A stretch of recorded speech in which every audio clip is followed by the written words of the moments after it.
નમસ્તે મિત્રો, દરેક પરીક્ષા માટે અને જીવન માટે ઉપયોગી ચેપ્ટર એટલે કે ટકાવારી. તો એના જે અલગ અલગ પ્રશ્નો છે જે રૂટીન લાઈફમાં પણ ઉપયોગી થતા હોય છે, એકદમ સરળ રીતે સમજ મેળવીએ. સૌથી પહેલા ક્વેશ્ચન આપેલ છે કે શેખાવત પાસે રૂપિયા 100 નો એક એવા 200 શેર છે. જો આ બધા શેરને તે 170 ના ભાવે વેચે છે, જો નફા પર એને શું કરવું પડશે? 15% પ્રમાણે ઇન્કમ ટેક્સ ભરવાનો હોય તો તેને કેટલા રૂપિયા જે ટેક્સ ભરવો પડશે? સૌથી પહેલા જે ટેક્સ ભરવાનો છે કેવી રીતે શોધવાનો છે આપણે એકદમ સરળ રીતે સમજીએ. એના પાસે કેટલા રૂપિયાના શેર છે? 100 રૂપિયાના છે. હવે એક 100 રૂપિયાનો એક એવા કેટલા શેર છે? 200 છે. તો બધા શેર છે તે 170 ના ભાવે વેચે છે. તો એકનો ભાવ કેટલો છે? 100 રૂપિયા છે અને એ વેચે છે કેટલામાં? 170 રૂપિયામાં. તો એને શું થાય? 70 રૂપિયા શું થવાનું છે? અને નફો. જો આ એનો શું કહેવાય? પડતર કિંમત છે, આ એની વેચાણ કિંમત છે. તો આપણે 100 ગુણ્યા 200 કરીએ, પછી 170 ગુણ્યા 200 કરીએ, એ બાદબાકી કરીએ તો ડાયરેક્ટ આવી રીતે કરીએ તો આ શું આવ્યું? એકનો નફો આવ્યો 70 રૂપિયા. એની પાસે કેટલા હતા?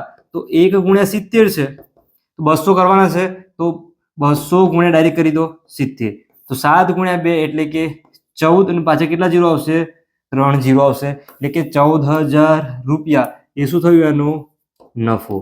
હવે જે ટેક્સ ભરવાનો છે શેના ઉપર ભરાય? નફા ઉપર ભરાય છે. તો 15% ભરવાના છે. સાદી રીતે લખવું હોય તો આવું કહેવાય. જો 100 રૂપિયા આપણે નફો થાય, ટેક્સ કેટલો ભરવો પડશે?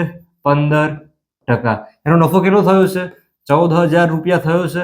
14,000 એ કેટલા? સાદુરૂપ આપીએ તો 14,000 ગુણ્યા ટકા કરી દેવાના, એટલે કે 15 છેદની અંદર આવશે 100. ડાયરેક્ટ કરવું શું કરવું? આજે રાખવાનું આપણો જે નફો થયો છે તો નફો ગુણ્યા જેટલા ટકા પ્રમાણે ટેક્સ ભરવાનો હોય, 15% છે, 5 હોય, 10 હોય, 20 હોય, તો એનો ગુણાકારમાં મૂકી દેવાના, છેદમાં મૂકી દેવાના 100. 2 0 અહીંયા કટ થાય છે. 15 ગુણ્યા 140 કરવાના છે, તો 15 ગુણ્યા 14 કરીએ તો ડાયરેક્ટ કરીએ તો જો 15 ગુણ્યા 10 કરીએ કેટલા થાય? 150. 15 ગુણ્યા 4 60 થાય છે. આ રીતે આપણે એડ કરી શકીએ. 2 1 0 210 થાય અને પાછળ 1 0 એડ કરી દો, એટલે કે 2100, એટલે 2100 રૂપિયા આપણે લઈ જશે, ગવર્મેન્ટ લઈ જશે, એટલે કે ટેક્સ રૂપિયાને કેટલા ભરવા પડશે? 2100 રૂપિયા ભરવા પડશે. આગળ બીજો ક્વેશ્ચન છે કે કવિતા તેના પગારમાંથી રૂપિયા 4,000 શું કરે છે? બચાવે છે, એટલે સેવિંગ કરે છે. જો તે તેના પગારના 10% હોય તો તેનો પગાર કુલ કેટલા રૂપિયા હશે? સૌથી પહેલા 10% શું કરે છે? બચત કરે છે. એના બરાબર કેટલા રૂપિયા છે? 4,000. બસ આટલું જ આપેલું છે. પગારના 10% કીધા છે. પગાર ટોટલ કેટલો હોય? 100% હોય. તો 100% પગાર આપણે શોધવાનો છે, કેટલો થશે? ડાયરેક્ટ ગણવું હોય તો આવી રીતે ગણાય. 10 એ 4,000 છે, અહીંયા 100 છે, જો 1 0 અહીંયા ટકામાં એડ થયું છે, 10 ના સામે 100 થયા છે, અહીંયા પણ 4,000 લખી દો, પાછળ 1 0 એડ કરી દો, તો 4 રૂપિયા એ શું થયો? એનો પગાર થશે. ગણતરી કરવી હોય તો એવું કહેવાય. 10 એ 4,000 છે, તો 100 એ કેટલા? 100 ગુણ્યા 4,000 કરી દો આવી રીતે. 100 ગુણ્યા 4,000 છેદની અંદર આવી જાય 10. સાદુરૂપ આપી દો તો એ જ થવાનું છે, પાછળ 1 0 થઈ ગયા. 40,000 રૂપિયા પગાર થયો એનું. આવી જ રીતે આગળ બીજો ક્વેશ્ચન જોઈએ. કોઈક રકમના 18.3% બરાબર રૂપિયા 300 હોય તો તે રકમ કઈ હશે? તો આવી રીતે અપૂર્ણાંક આપણે શું કહેવાય? મિશ્ર અપૂર્ણાંક કહેવાય. સાદું રીતે ગણવું હોય તો કરવાનું શું? મિશ્ર અપૂર્ણાંકમાંથી અપૂર્ણાંકમાં ફેરવી દેવાના. એના પણ અલગથી આપણે વિડીયો મૂકેલા છે. તો આમાં તકલીફ હોય તમારે શું કરવાનું? પ્લેલિસ્ટમાં જવાનું અને મિશ્ર અપૂર્ણાંક એટલે બેઝિક મેથ્સના વિડીયો જોશો. તેની અંદર પાયાના ગણિત થઈ એમાં બધા જ દાખલા સરવાળો બાદબાકી ગુણાકારથી લઈ આ મિશ્ર અપૂર્ણાંકમાંથી ટકામાં ફેરવવાના હોય, ટકામાંથી મિશ્ર અપૂર્ણાંક ફેરવવાના અથવા આ મિશ્ર અપૂર્ણાંકમાંથી અપૂર્ણાંકમાં જવું હોય તો કરવાનું શું? ડાયરેક્ટ જો ફરી જોઈ લઈએ. 18, 3 અને આવી રીતે 4 છે. ગુણાકાર આપણને આવડે છે. 18 અને 4 નો કરી દેવાનો ગુણાકાર. 18 ગુણ્યા 4 કેટલા થાય છે? 72 થાય છે. એની અંદર જે અંશમાં 3 છે એને એડ કરી દેવાના. કેટલા થયા? 72 પ્લસ 3 કરીએ એટલે કેટલા થાય? 75 થાય છે. છેદની અંદર જો આ છેદ કહેવાય, 4 છે, એ મૂકી દો 4.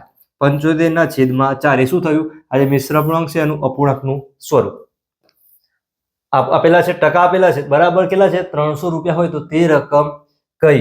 આ રીતે લખાય. જો 75 ના છેદમાં 4 બરાબર 300 રૂપિયા. એ ટકા આપેલા છે.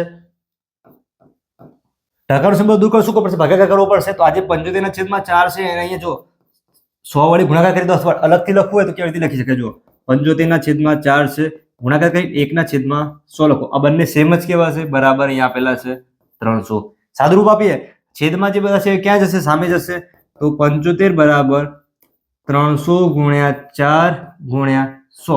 જો કોઈ સંખ્યાને કીધી છે, એક્સ ધારવું ના ધારવું તો ડાયરેક્ટ આપણે ગણી શકીએ છીએ. 75 સામે મોકલી દઈએ 300 ગુણ્યા 4 ગુણ્યા 100 છેદની અંદર કેટલા આવી જાય 75. જો 75 અહીંયા ભાગ ના આવડતો ડાયરેક્ટ 25 ગુણ્યા 3 75 ને 25 ચોક 100 અહીંયા 3 જો 100 ભાગ ચાલે છે તો 4 ગુણ્યા 4 16 પાછળ 2 0 તો 1600 રૂપિયા આ શું થયું આપણું આન્સર. ખ્યાલ આવ્યો? તો આ જ વસ્તુ ચોપડીમાં કેવી રીતે હશે? x આપેલો હશે તો x ના ટકા આપેલા હોય તો અહીંયા x ગુણાકારમાં મૂકેલું હશે, બધી જગ્યાએ x હશે તો x ગુણ્યા પછી આ 75 સામે મૂકી દીધો તો x બરાબર x એટલે કોઈક સંખ્યા. તો આપણે ડાયરેક્ટ એક્ઝામમાં શું છે રીત બતાવવાની હોય તો આ બધું લખવું પડશે, ડાયરેક્ટ જવાબ લખવાનો હોય તો આપણે કેવી રીતે પણ લખી શકીએ છીએ. આગળ બીજો ક્વેશ્ચન જોઈએ. દિશાએ ગણિતમાં કુલ 50 ગુણમાંથી 70% ગુણ મેળવ્યા છે તો તેને કેટલા ગુણ મેળવ્યા? એવું કહેવાય કે 50 ના 70%. ડાયરેક્ટ ગણો તો આપણે ગણી શકીએ છીએ અને જો મેથડ થી પણ જોઈ લઈએ 50 ના 70%. મેથડ જોઈએ તો કરવાનું શું? 50 આ નાની જગ્યાએ ગુણાકાર 70% છે તો 70 ના છેદમાં મૂકી દો 100. એક એક જીરો અહીંયા કટ થાય છે, અહીંયા પણ એક એક જીરો કટ થાય. 7 ગુણ્યા 5 એટલે કે 35. આ શું આવ્યું? એના મેળવેલા ગુણ.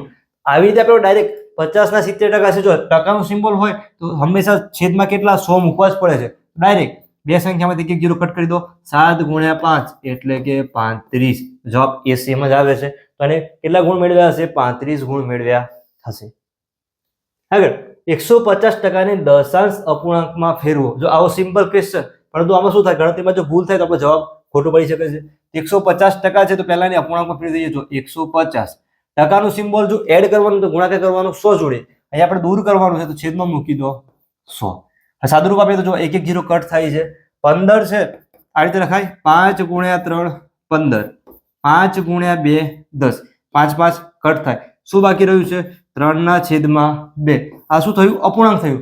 તો આપણે અહીં જો દશાંશ અપૂર્ણાંક એટલે પોઈન્ટ આપણે જે બોલીએ છીએ પોઈન્ટમાં ફેરવવાનું છે તો આવી રીતે 3 ભાગ્યા 2 છે 3 છેદમાં 2 અને લખો તો 1.5 એટલે કે 3 એવું કહેવાય ગુજરાતીમાં 3 ના અડધા કરવાના છે તો કેટલા થાય? 1.5.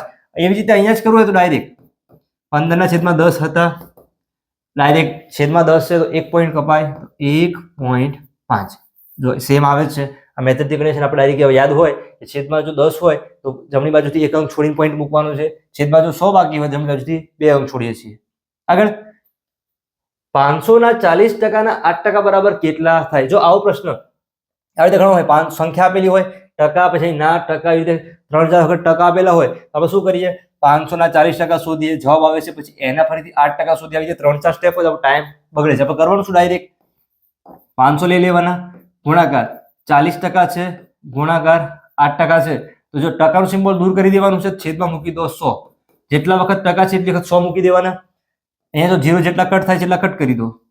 થાય છે આવી રીતે 5 ગુણ્યા 2 10, 2 ગુણ્યા 4 8. હવે બાકી કેટલા રહેશે? જો 4 4 5 તો અહીંયા કટ થઈ ગયા છે. 4 ગુણ્યા 4 એટલે કે 16. આ 16 શું થયું? આપણો આન્સર. આવી જ રીતે તમારે એકદમ બેઝિક રીતે ગણિત અને રીત શીખવું હોય અથવા નવોદયની તૈયારી કરવી હોય તો ચેનલ યુટ્યુબ ઉપર સબસ્ક્રાઇબ કરજો. વિડીયો પસંદ આવ્યો હોય લાઈક તમારી સાથે શેર કરજો.